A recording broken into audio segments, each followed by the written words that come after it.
తెలంగాణ రాష్ట్రంలో సాగుతున్న వరి కోతలు ఆ తర్వాత ఐకేపీ కేంద్రంలో నెలకొన్న అవస్థలు అన్నదాతలను తీవ్ర ఆందోళనకు గురి చేస్తున్నాయి. అయితే ఉమ్మడి వరంగల్, నల్గొండ, మెదక్ జిల్లాలో ధాన్యం కొనుగోలు సక్రమంగా సాగక అటు దళారుల దోపిడీ, ఇటు అకాల వర్షాల ముప్పుతో రైతాంగం రోడ్డెక్కుతుంది. మరోవైపు కరీంనగర్లో సంచలనం సృష్టించిన పిఎన్జే జ్యువెలరీ రాబరీ కేసులో పోలీసులు ఒక అంతర్రాష్ట్ర నిందితుని బీహార్ జైలు నుండి పీటీ వారెంట్పై కరీంనగర్ తరలించి విచారణ వేగవంతం చేశారు. అలాగే కేంద్రం పెంచిన నిత్యావసరాల ధరలకు వ్యతిరేకంగా ఉమ్మడి ఆదిలాబాద్ పరిధిలో పోరాటాలు ఊపందుకున్నాయి. ఈ పూర్తి వివరాలను ఆయా జిల్లాల నుంచి లైవ్లో మా రిపోర్టర్ల ద్వారా అడిగి తెలుసుకుందాం.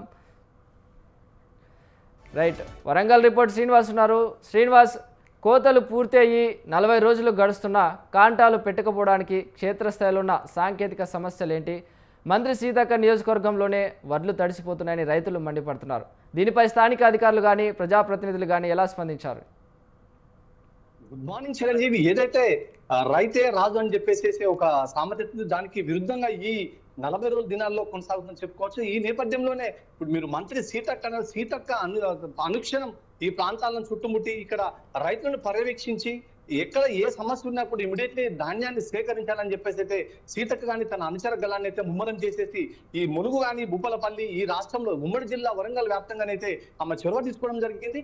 ఇదే ప్రాంతంలో నుంచి లారీలు టైట్ అయిన పరిస్థితులకు, దానిపై కొంత అకాల వర్షాల కారణంగా రైతు ఇబ్బంది పడ్డ పరిస్థితులకు, దాంతో పాటు తడిసిన ధాన్యాన్ని కూడా తక్షణమే సేకరించాలని అయితే ప్రభుత్వం అయితే నివేదిక అయితే అల్టిమేటం జారీ చేసింది. ఇది జిల్లా కలెక్టర్ కానీ, అడిషనల్ కలెక్టర్ కానీ, ఐకేపీ సెంటర్ వాళ్ళకి కానీ ఈ అందరికీ కూడా ఖచ్చితంగా ధాన్యాన్ని కొనుగోలు చేయాలి, రైతు ఎక్కడ కూడా ఇబ్బంది పడ్డ పరిస్థితి కనబడదని చెప్పేసి అయితే రాష్ట్ర మంత్రి సీతక్క అయితే వీడియో కాన్ఫరెన్స్ కలెక్టర్తో కానీ అడిషనల్ కలెక్టర్తో తీసుకొని అయితే ఆదేశాలు అయితే జారీ చేయడం జరిగింది. ఇదే నేపథ్యంలో కొంతమంది అంటే కొన్ని అమాలి కొరత కావచ్చు, ఇటు రైతుల నుండి సరైన టైంలో మేచర్ రాకపోవడంతో వెయిట్ చేయడం కావచ్చు, అయితే 40 రోజులు కావడంతో చాలా మంది రైతులు ఆందోళన చెందిన పరిస్థితి. దీన్ని ప్రభుత్వ వైఫల్యం అని చెప్పేసి అయితే బీఆర్ఎస్ పార్టీ, ఇటు బీజేపీ పార్టీ, ఇటు జనగాం కానీ, భూపాలపల్లి, నర్సంపేట ఈ ప్రాంతాలలో వాళ్ళు పాదయాత్రలు చేసి రైతుల కళ్ళాల దగ్గరికి వెళ్ళి ఇది రైతులకు చేసిన అన్యాయం ప్రభుత్వం అని చెప్పేసి అయితే వాళ్ళు ప్రభుత్వంపై ఆరోపణ చేయడం జరిగింది. ఇదే నేపథ్యంలో ధీటుగా స్పందించిన ప్రభుత్వం వెంటనే ఇటు పోలీస్ యంత్రాంగాన్ని కానీ, ఇటు రెవెన్యూని కానీ,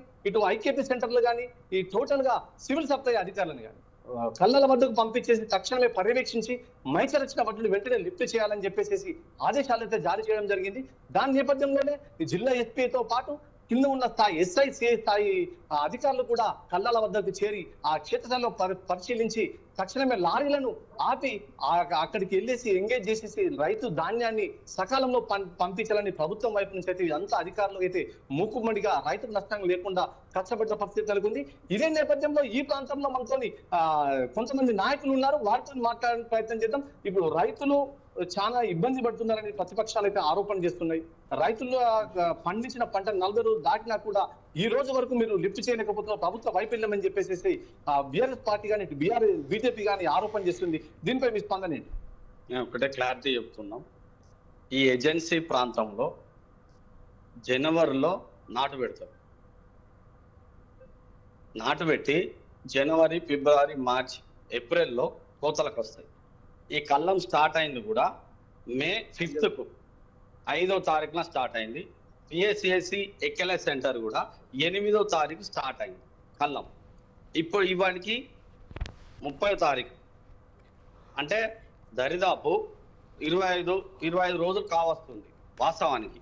కానీ చరిత్రలో ఎక్కడ లేని, తెలంగాణ రాష్ట్రంలో ఎక్కడ లేని ములుగు జిల్లాలో ఏ రోజు కూడా రైతుకు ఇబ్బంది పడకుండా రైతును రాజు చేయాలి, తడిసిన ధాన్యం ప్రతి గింజను కొనుగోలు చేయాలనే ఉద్దేశంతో మా మంత్రి సీతక్క గారు ఒక్క డిపార్ట్మెంట్ కాదు, ఏ చరిత్రలో పోలీస్ డిపార్ట్మెంట్ ఏ రోజైనా తిరిగిందా? టిఆర్ఎస్ ప్రభుత్వ హయాంలో తిరిగిందా? ఎస్పీ కాన్ నుండి, ఎస్ఐ, సిఐ కాన్ నుండి, ఈఎస్పీ కాన్ నుండి ఈ వడ్ల కొనుగోలు సెంటర్లో తిరుగుతున్నారు.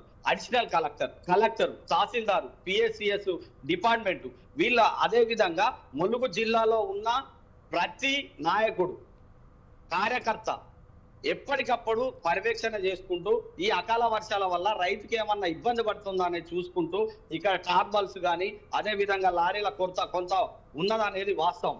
ఎందుకంటే మొక్కజొన్న ఇక్కడ దిగుబడి చేయడం వల్ల ఈ ఎండలు తీవ్రంగా కొట్టడం వల్ల మనకు హమాలీలు కొరత ఏర్పడ్డది. కొంత దాని వల్ల కొంత లారీలు గ్యాప్ అయినాయి, లేట్ అవుతుంది. అదేం లేక కాకుండా ఇక్కడ ఏంటంటే వడ్లు ఒక్క గింజ కూడా కళ్ళ మీద కనబడతలేదు. టోటల్ గా బస్తాలు ఎత్తి అన్ని కూడా కాంటాలు వేసి ఉన్నాయి. లారీల కొరతానంటే రోజుకు 5 లారీలు 4 లారీలు రావడం వల్ల కొంత ఇబ్బంది అవుతుంది. మంత్రి గారు సీతక్క గారి దృష్టికి తీసుకుపోయినాం. ప్రతిపక్ష నాయకులు గత ప్రభుత్వంలో చాలా ఇబ్బంది పెట్టిండ్రు రైతులను. ప్రతి కింటాకు 8 కేజీలు 7 కేజీలు కట్ చేసిండ్రు.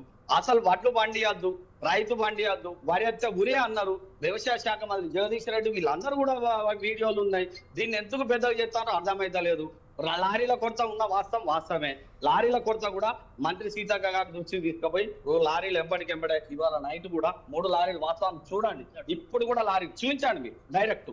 ఎందుకంటే అక్క చొరవ తీసుకొని డైరెక్ట్ లారీ యాజమాన్యంతో మాట్లాడి లారీలు ఇప్పుడు మన వడ్ల కొనుగోలు సెంటర్లో తీసుకొచ్చింది చూడండి. ఎందుకంటే ప్రతిపక్ష నాయకులు చిన్నదాన్ని పెట్టుకొని పెద్ద భూతద్దంలో చూపెట్టుకుంటూ ప్రజలను రైతులను మభ్యపెట్టే ప్రయత్నం, తప్పుదోవ పట్టించే ప్రయత్నం చేస్తున్నారు. కానీ ఇది అవాస్తవం. ఈ ములుగు జిల్లాలో ఎక్కడికక్కడ వడ్ల కొనుగోలు కేంద్రంలో ప్రతి కార్యకర్త కాంగ్రెస్ పార్టీ నాయకుడు ఉండి దగ్గరుండి రైతుకి ఇబ్బంది పడకుండా తీసుకుపోతున్నారు, వడ్లను పంపిస్తున్నారు, లారీలను కూడా పంపించే విధంగా చర్యలు తీసుకుంటారని కూడా ఈ సందర్భంగా తెలియజేస్తున్నారు. మరో నేత ఉన్నారా అంటే ఈ వైఫల్యం మొత్తం మంత్రి సీతక్క ఇలాఖలో జరుగుతుంది. సీతక్కతో పాటు ప్రభుత్వం కూడా నైతిక బాధ్యత వహించాలని చెప్పేసి అయితే బీఆర్ఎస్ పార్టీ ఆరోపణ చేస్తుంది. దీనిపై మీ స్పందన ఏంటి? 10 ఏళ్ల కిందట ఎట్లా జరుగుతుంది, ఇప్పుడు ఎట్లా జరుగుతుంది అన్నది కూడా తెలుసుకోవాలి. 10 ఏళ్ల కిందట కూడా ఎంత ఇబ్బంది పెట్టిండ్రు రైతులని.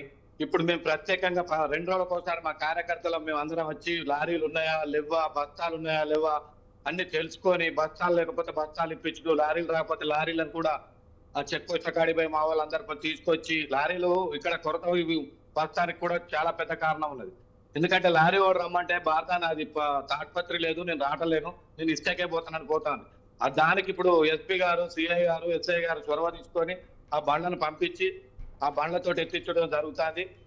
ఇప్పుడు మేము ఈ మన ప్రభుత్వంలో కాంగ్రెస్ ప్రభుత్వంలో తడిసిన ధాన్యాన్ని కూడా కొంటామని మేము చెప్తా ఉంటే తడవని ధాన్యాన్ని పట్టుకొని కూడా ఈ ఎట్లా మేము వారానికి ఒకసారి మేము పేపర్లో పడాలి, వారానికి ఒకసారి మేము టీవీలో పడాలి, మేము ఇక్కడ ఉన్నామని తెలుస్తానికే ఈ నాయకులు అంటారు. కానీ వాళ్ళు ఒక్కరోజు ప్రజలతో రైతు ఆలోచన అంటే తడిసిన దానికన్నా తడవక ముందే కొంటే మంచిది అని చెప్పేసి ఇదే ప్రాంతం ఇదే సెంటర్ నుంచి రైతు ఆరోపణ. అంటే ఏజెన్సీలా ఎప్పుడు వర్షం వస్తుందో ఎప్పుడు ఏమవుతుందో మీకు తెలుసు. వర్షాలు కూడా ఒకటేసారి ముంచుకొస్తాయి, లేకపోతే రానే రావు. దీనంతా మీకు తెలిసిన విషయమే. మేము ప్రభుత్వం తప్పకుండా ధాన్యం కొనుగోలు చేస్తాను. కొనుగోలు చేయకుండా మేము ఒక గింజ కూడా ఆపేది లేదు కాంగ్రెస్ ప్రభుత్వంలో. దాన్ని కూడా అర్థం చేసుకోవాలి. అర్థం చేసుకోకుండా ఏది పడుతుంది ఏ కళ్ళం కాడికి పోతుంది. ప్రతి కళ్ళంలో కూడా ఇప్పటికిక్కడికి 16,000 టన్నుల బాపతి వస్తే కూడా 14,000 టన్నులు మేము ఎగుమతి అయిపోయింది, మొత్తం మిల్లర్లకు చేరిపోయింది. ఇప్పుడు ఉన్న కొద్ది ఒక 10 లారీల ఉన్నాయి.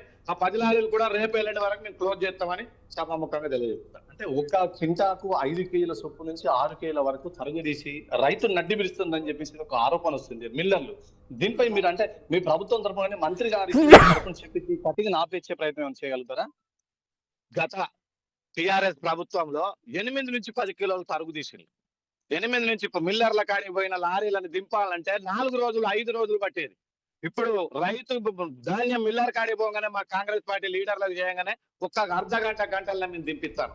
తరుగు కూడా మీరు అన్నట్టు 8 కిలోలు 10 కిలోలు బీఆర్ఎస్ ప్రభుత్వంలో తీసుకుంటారు కాబట్టి కాంగ్రెస్ ప్రభుత్వంలో తీసుకుంటలేదు. ఏ మిల్లర్లతోటైనా మీరు అడిగి తెలుసుకోండి. చూశారు కదా, ఈ విధంగానైతే మేము దగ్గరుండి రైతులకు ఎటువంటి కష్టం రాకుండా ధాన్యాన్ని అయితే సేకరించి మిల్లర్లకైతే తరలించడం జరిగింది. ఇదే నేపథ్యంలో మనతో కొంతమంది ఇక్కడ ఉన్న రైతులు కూడా ఉన్నారు. మీ వారితో మాట్లాడడానికి ప్రయత్నం చేద్దాం. చెప్పండి, మీరు కోత కోసి ఎన్ని రోజులు అవుతుంది? లైవ్ ఇదే విధంగా ఏదైతే రైతులు పండించిన పంటని పూర్తిగా మిల్లర్ కు పంపించే ప్రయత్నం చేస్తున్నాం. ఎక్కడ కూడా సీతక్క ఇలాగలో కానీ రాష్ట్ర ప్రభుత్వం ఇలాగలో కానీ ఎక్కడ కూడా ఈ రైతు ఇబ్బంది పడే పరిస్థితి లేదు. తడిసిన వడ్లతో పాటు అన్ని కూడా మేము కొనుగోలు చేసి అన్ని కేంద్రాల నుంచి కూడా లారీలను దగ్గరికి తిప్పించి మరీ పంపించిన ప్రయత్నం అయితే చేస్తున్నాం తప్ప ఈ ప్రతిపక్షాలు చేసే ఆరోపణలు ఒక గుడ్డి కథ. గత ప్రభుత్వంలోనే ఇటువంటి అన్ని జరిగిన ఎక్కడ కూడా రైతుకు నష్టం జరుగుతుందని చెప్పేసి రైతే రాదన్న పదం మేము నిరూపిస్తాం. రైతు కోసమే కష్టపడ్డ ప్రభుత్వం మాదని చెప్పేసి అయితే ఈ రోజు కాంగ్రెస్ నాయకులు అయితే ఇక్కడ చెప్పడం జరిగింది. రైట్ శ్రీనివాస్. వరంగల్ జిల్లా. Right, thank you Srinivas.